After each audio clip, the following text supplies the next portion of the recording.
So yung food day mga ka-fish keeper, magpapakain po tayo ng gel food sa ating mga alagang isda. So samahan niyo po ako mga ka-fish keeper. Let's go! Oh, yan, gel food po. So yan pong kapakainin natin ngayon mga ka-fish keeper. Mga ka-fish keeper, papakain po tayo. Let's go!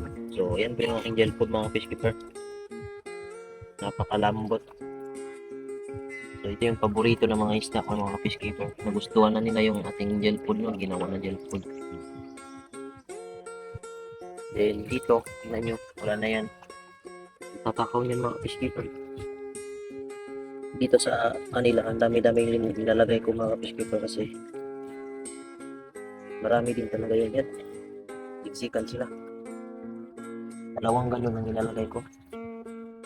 Tapos iba pa yung yan, parang tatlong ganito. Nilalagay ko dito. Tingnan nyo naman. Halo yan, pero puro female lang po yan. Halo na strain kaya marami. So, aside doon sa plato nila, doon sa kanilang lalagyan, lalagay din ako dito isang ganyan. Tapos sasabit lang natin. Kasi yung iba hindi nakakakain. Hindi sila kasya lahat diyan sa sa pagpakainan nila. Doon sa iba. Kainin tayo doon sa iba. Ganda ng pipipan dyan po natin. Dali lang nila makain.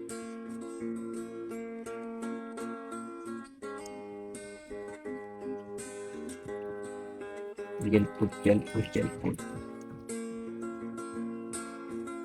Doon naman mga fish keeper, papakainin tayo. So yan mga fish keeper.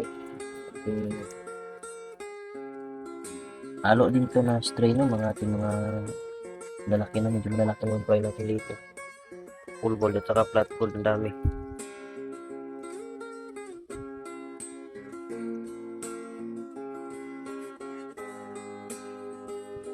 Ito mga ka-fish keeper, ano lang to eh. Tatlong beses lang to na pag nagpapakain ako 3 beses. Bukas, isa, hapon, ikatlong beses. Tingnan nyo yung mga fish keeper. Kaunti ba yan? Kaunting flat gold. Meron niyang kaunting meron silang kasamang full gold dyan. So halo na yung mga fish keeper. May PKBM din na full mas. So yung red head at saka pitch head natin. Okay, dyan.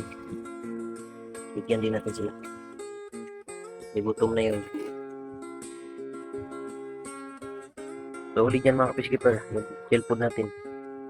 May spirulina yan. High in protein. Yung mga natin. Meron pa maliliit. Marami pa yung maliliit.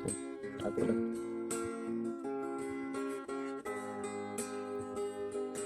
So dito, puro peach at saka red head tong dito. Tago lang. Mas breeding ko kasi yan mga fish keeper.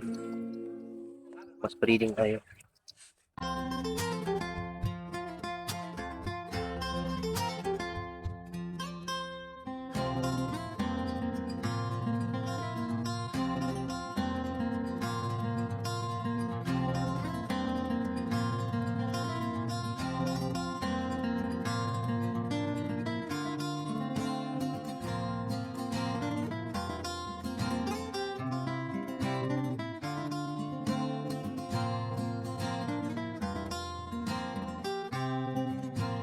Tapos na tayo magpakain. So ito na lang natira sa gel food natin.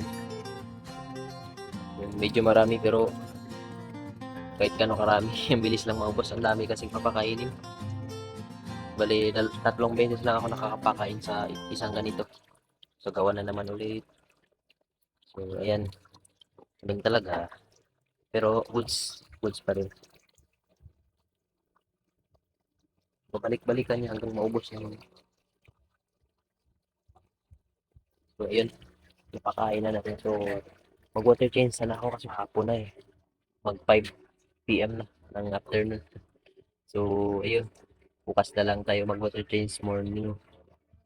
Need na isiphon. Need na isiphon. So ayun, kapag nag water change ako, hindi naman talaga totally kuskusin talaga yan eh. Siphon lang ang ginagawa ko. So kung ano yung nabawas na tubig, yun din ang idadagdag ko. So ayun lang. So, goods naman yung quality ng tubig natin, no? Dahil naka-filtration naman siya. Filtration po yan. So, goods na goods. So, yun. Maraming salamat po sa palaging panonood ng mga Kapish Keeper. Don't forget to like and follow me for more updates. Maraming salamat. Paalam.